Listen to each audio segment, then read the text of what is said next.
Welcome to Murder with the Missus. I'm Darren. And I'm Amy. And today we're going to tell you about Amy Lynn Bradley. Don't forget to check us out on Spotify, Apple Podcasts, YouTube, Podbean, and Facebook. Like, share, subscribe. Make sure to hit the notification bell so you get the new episodes whenever they drop. And tell your friends as always. This is a well-known case for many reasons. The setting, the fraud, the theories, the sightings of missing Amy. And most people have already made up their minds. So it hasn't been talked about much for the last few years. So we're going to bring it up again. And this one is a listener request. So thank you, Hannah. Yeah, definitely. Thank you. She actually requested this a little over a month ago, and we're just now getting to it. Our bad. Sorry about that. So let's get after it. 23-year-old Amy was from Chesterfield, Virginia. She was very athletic growing up. She had been the swim team coach, loved basketball, and was a trained lifeguard. So she had multiple scholarship offers for college. She was about to start working on her master's when her dad, Ron, won a cruise from work. Now, if anybody at my work wants to give me a cruise, go on.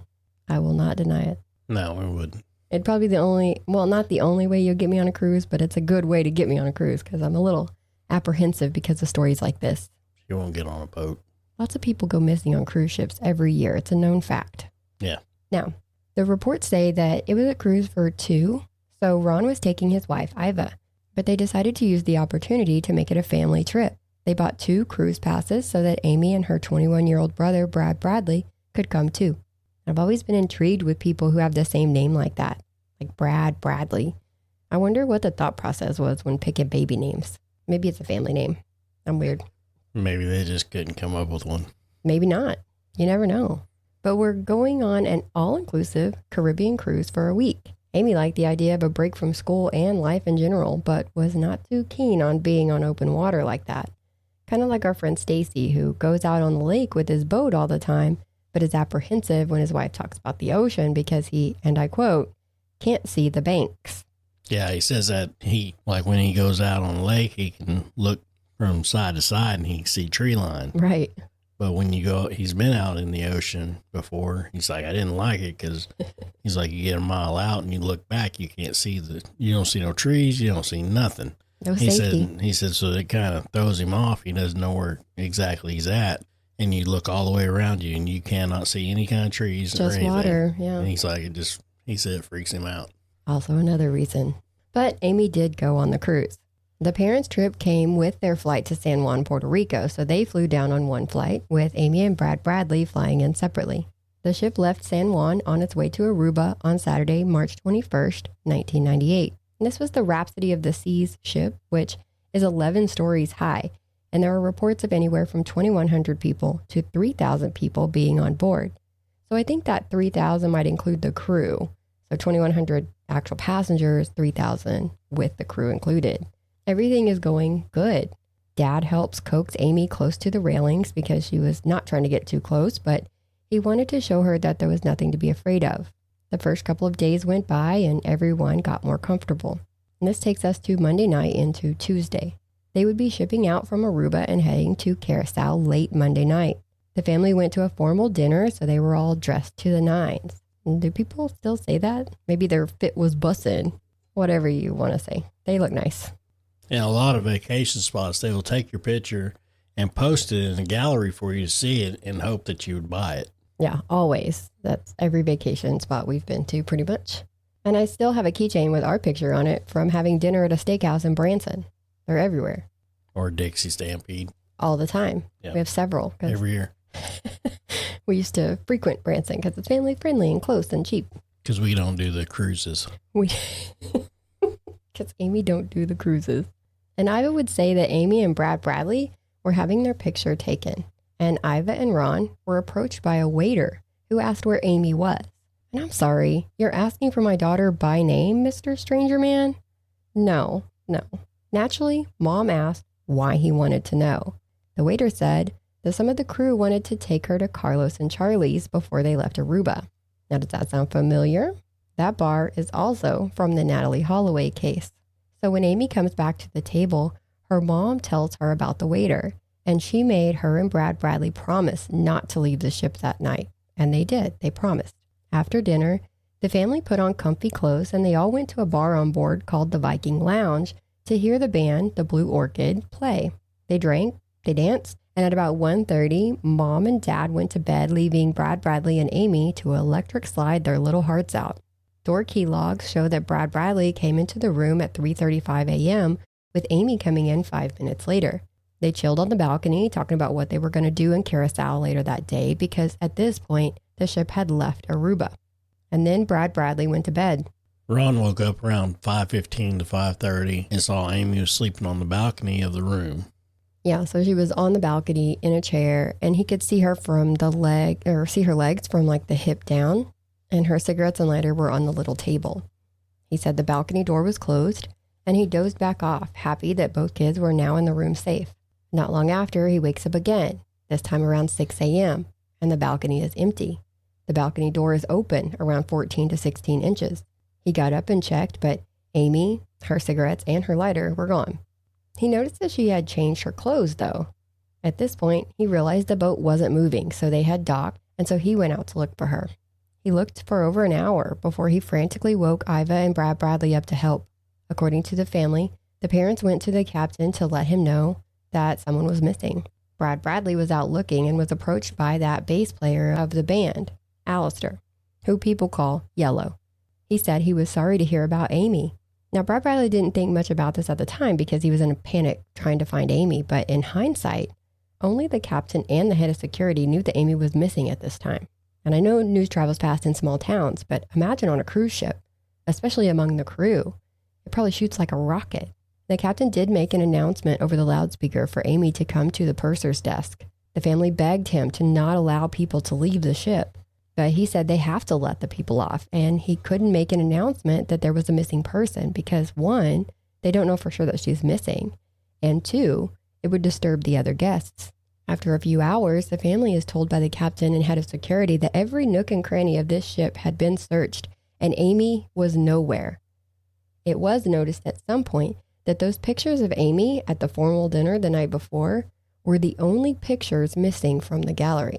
The photographer knows 100% that he printed the pictures and posted them the night before. Right. So who took them?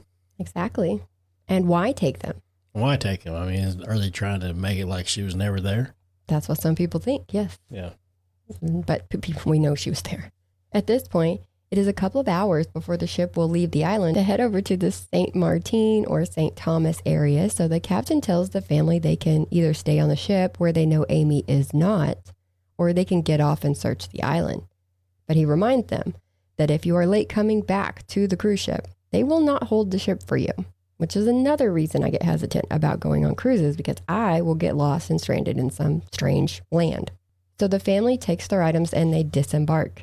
They're rushing around, asking if anyone has seen Amy, and the ship floats past them. So they are now stranded. I believe that they said the embassy was closed at this time. The Bradleys and family back home in the States are all contacting anyone and everyone that they can get on the phone. The FBI tells them that they will be there in 24 hours and tells the family to fly to St. Thomas and get back on that ship because they found out that searching every nook and cranny by the captain and security team standards meant they searched the bathrooms, common areas, and lockers. And that was it. Reportedly, the CEO of Ron's company flew in his private jet to the family and gave them a ride to catch the ship at the next port. And this is what I'm talking about. He not only gave him a trip, a cruise, but now he's like taking his own private jet down there to help them get where they need to go. That's awesome. By this point, it's Thursday. The cruise company's lawyer is now on board of the ship, not on board. The FBI was allowed on board, but only in plain clothes. So no FBI windbreakers or suits, only Hawaiian shirts and banana hammocks, which I think I'm just kidding, but that's what I imagine you see a lot of on cruise ships. On the ship, when the family got back on, they were approached by two college students that Amy and Brad Bradley had met at the beginning of the cruise. They said that just after 5:30 a.m. that morning, they saw Amy get into the elevator to the Viking Lounge with the bass player, Alistair, or Yellow. Another passenger said that she saw Amy and Alistair walk over to another deck that was above them. Then 10 minutes later, Alistair came walking back by himself. The FBI gave him a polygraph, and he passed, saying he had no clue what happened to Amy. But we know how polygraphs are. He said he left Amy around 1 a.m. and went to his room and went to sleep. He was woke up at 6 a.m. when they were searching cabins. Now keep in mind that if Dad is correct, he saw Amy at around 5:15 to 5:30, and roughly 30 minutes later at 6 a.m. is when he noticed she was gone. Then he looked for her for roughly an hour. They couldn't have been knocking on Alistair's door at 6 because the crew didn't even know she was missing until after 7. Also, Ron said that when he woke up and checked around 6, he noticed that the ship was docked. The captain originally said that it was possible that she fell overboard. If she did, then they would have had to have been pretty close to shore based on Ron's timeline. So local fishing boats, British ships, local people all searched the area for 5 days after she disappeared. Yes, they all chipped in and helped because if she was that close to the shore, they were thinking that they'd have a better chance of possibly finding her. And the family was going back and forth to the island to do their own investigation after the cruise ended and they ended up back in the States. And they were canvassing the area. Later that summer, the family's on the island asking around, and a cab driver said that he was approached by someone who looked like Amy back when she went missing. He remembered her green eyes. She was asking to use his phone. He gave them 3 possible locations to look for her, but none panned out. In August of 1998, a man named David Carmichael was on a scuba diving trip on the island. He yelled something to his scuba buddy, and a woman came directly at him, honed in on him and was dead center. And he thinks it's because she heard his American accent. Getting within about 2 feet of him, 2 men steered her into a different direction. So she got real close and they skirted her off. But he watched them closely, because that's an odd experience, right? And said that she kept gesturing to different areas of her body where she had tattoos. When he got back home to Canada, he had the TV on in the background and heard them say Curacao.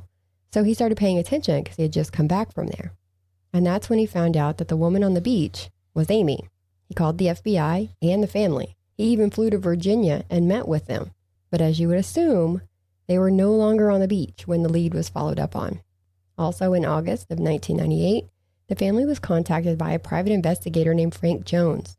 What a jackass. This guy, I swear to you. He was former U.S. Special Forces and believed that Amy was the victim of human trafficking. The family pays him to do surveillance, and he finds Amy on a beach with a blonde man, believed to be some type of guard. He wants to attempt a rescue with his team at a compound on the island that he says Amy is being held in, and he needed funds for supplies and spy stuff. So he asked for $100,000, and the family asked for proof of life, just something to show that she was still alive out there. He sent them pictures of the couple on the beach. The woman was wearing a blue wrap and a floppy hat, and the pictures are from behind, so you can only see their backs. But on her right ankle, you could see that she had a tattoo. You couldn't make out what it was, but it was in the same spot that Amy had a tattoo. The family went to Ron's former employer who fronted them the money. See, I want to work for this guy. Whoever he is, he seems pretty damn cool. But he's also a rich guy, and he's not dumb. So he did front the money, but he also had a PI friend, and he sent him to do some surveillance on Frank. Frank had the family waiting in a hotel in Miami for a week before he called and said that his team got into a shootout with the bad guys, and they were unable to rescue Amy because the bad guys were shooting at them. Mm-hmm. But they tried so hard. They almost died. But they also got a call from the other PI who said that Frank was not in a shootout. He was getting wasted on the beach on the family's dime. He had no background in the military. And this piece of shit had not only swindled a grieving family, but he wasted almost 2 years of their search time by making them think that he knew where she was. He did catch a case for that and was sentenced to 5 years in prison and was made to pay all the money back. Now in 2002, a retired Navy petty officer came forward saying that he was deployed in 1999 and he went into an illegal brothel in Curacao. A woman said she was Amy Bradley and she needed help. He told her to leave and find the ship at the dock, but she said that she couldn't leave. He didn't want to get in trouble for being in that brothel, so he didn't report it. When he retired and saw her picture on the cover of a magazine as a missing person, he knew that was her, and he reported it. The FBI went to investigate, but this was 3 years later, and the building had burned down since then. And don't we have anonymous tip lines for a reason? Get your head out of your ass. If you're afraid you're going to get in trouble for being in an illegal brothel while on duty, then, well, one, don't go into the illegal ones because they had plenty of legal ones there. But two, call the anonymous tip line. That's what it's for. About 1.5 years to 2 years after the disappearance, the family got a call from the videographer's brother. Brother had worked on the cruise line making promo videos when Amy went missing. He wanted to know why the footage he turned over to the FBI had never been made public. The family was shocked. They had never heard of this footage. Turns out that once word spread about Amy being missing, the videographer went through his footage, and lo and behold, there was Amy dancing in the club with none other than Alistair. There was also footage where you could see Amy by the elevators by herself. Why did it take so long for the family and the world to find out about this footage? Exactly. Why we didn't know about it? The FBI had it the whole time and did not tell anybody that they had it. I mean, yeah, that'd be like some key evidence. I mean, they already knew that old Yeller was lying about his time. Yeah. About his time stamp. Yeah, and now you have proof that they knew each other. He was dancing with her, exactly, so he knew her. Exactly. And you can watch all this footage online too. You can see them. They play it a lot. You can see them dancing, and it was not like, wasn't exactly a two-step. You know what I mean? Exactly. That's what I'm saying. It's just. Mm-hmm. Now, 2 more things happened in 2005. A woman named Judy was shopping at a department store while on vacation in Barbados. She was in a bathroom stall when she heard male voices and the door open. She immediately raised her feet up because it's male voices in a woman's bathroom in a strange country. A man said that he would be right outside, talked about a deal that night, and told someone they better not mess it up. Then the door closed. She came out of the stall to see a woman at the sink. She started talking to the woman, and she said her name was Amy, and she was from Virginia. It stood out because Judy's daughter is named Amy. The men came back into the bathroom, so Judy left and passed 4 men waiting outside the door. Once she was back home from vacation, she said she saw that Amy was a missing person and contacted the police. She gave them composite sketches of the woman and the 3 men. Also, the other thing in 2005 was the family received an email with a link to an escort site. The email came from an organization that scours these sites looking for possible human trafficking victims. What a job. There was a woman on there named Jazz, who does look a lot like Amy. Unfortunately, these types of sites go to great lengths to be untraceable, so the owners of the site couldn't be located. And that was the last known sighting of Amy. She was declared dead in absentia in 2010. That same year, a human jawbone washed onto the shore in Aruba. It still had 1 tooth attached. The authorities had it processed to see if it belonged to Natalie Holloway at the time. But when it didn't, they didn't test it any further. They only said it was a human bone and possibly from Caucasian. That's it. That's it. So they didn't even go to the length of go ahead and just test it to see. No. And, all right.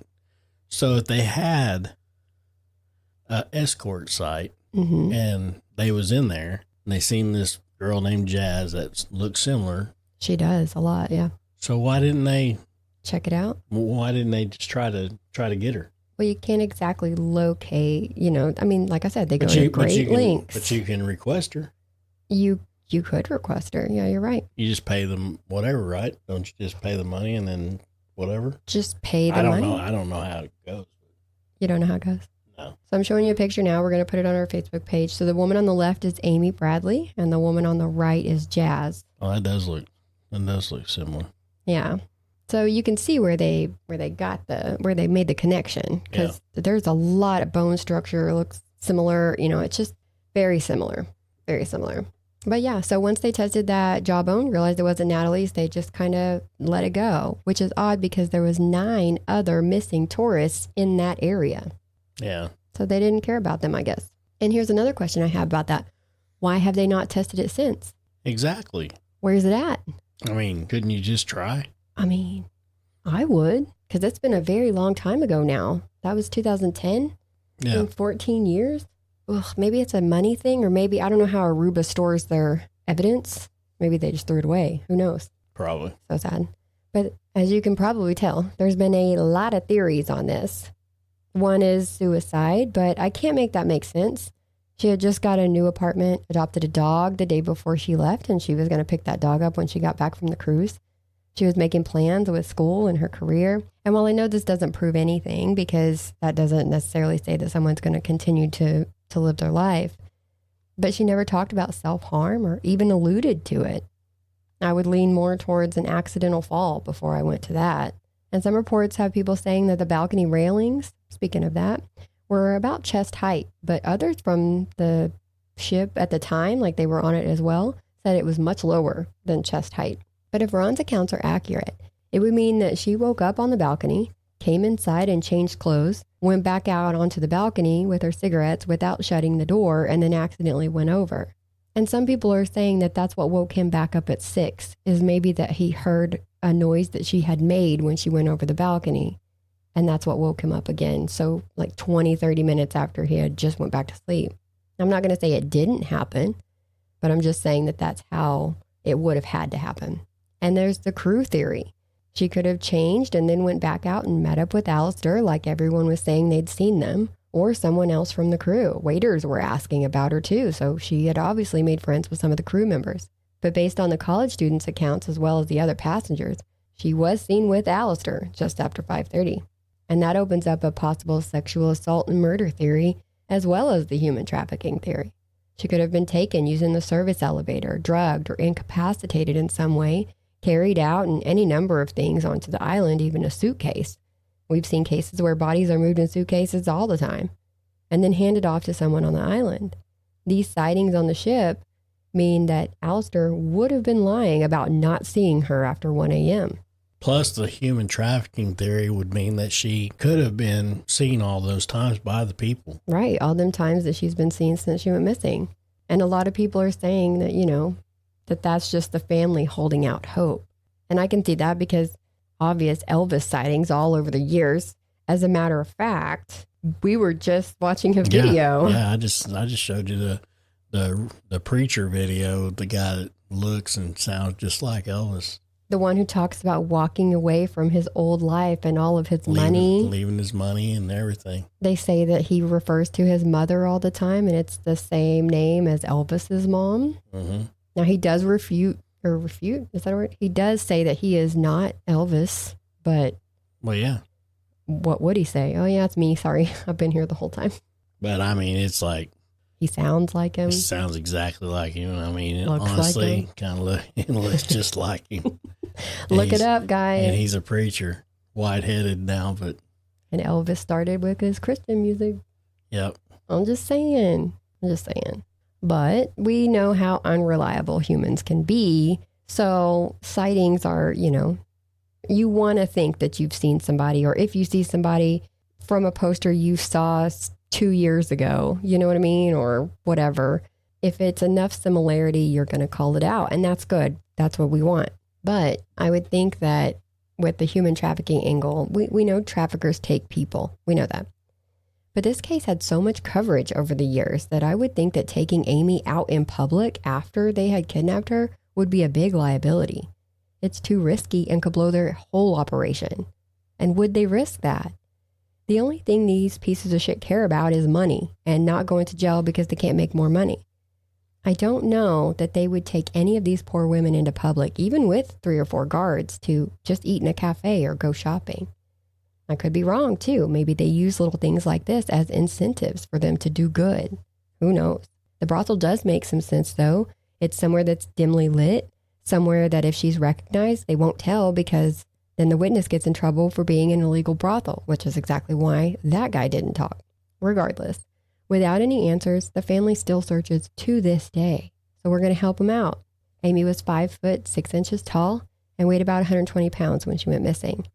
She's a Caucasian female with brown hair. She has several tattoos, a baby Taz wearing a beanie cap and spinning a basketball on her left shoulder blade, a Japanese symbol just a few inches above her right ankle bone, a Geico lizard around her navel, and a Chinese-style sun on her lower back. She also has a scar on her left shin. If you have any information, you can go to your local embassy or www.fbi.gov. There's also amybradleyismissing.com. And remember, you can remain anonymous. Yep. All right, well, that's it for this one. Catch us on the next one. Don't forget, tell your friends. Bye.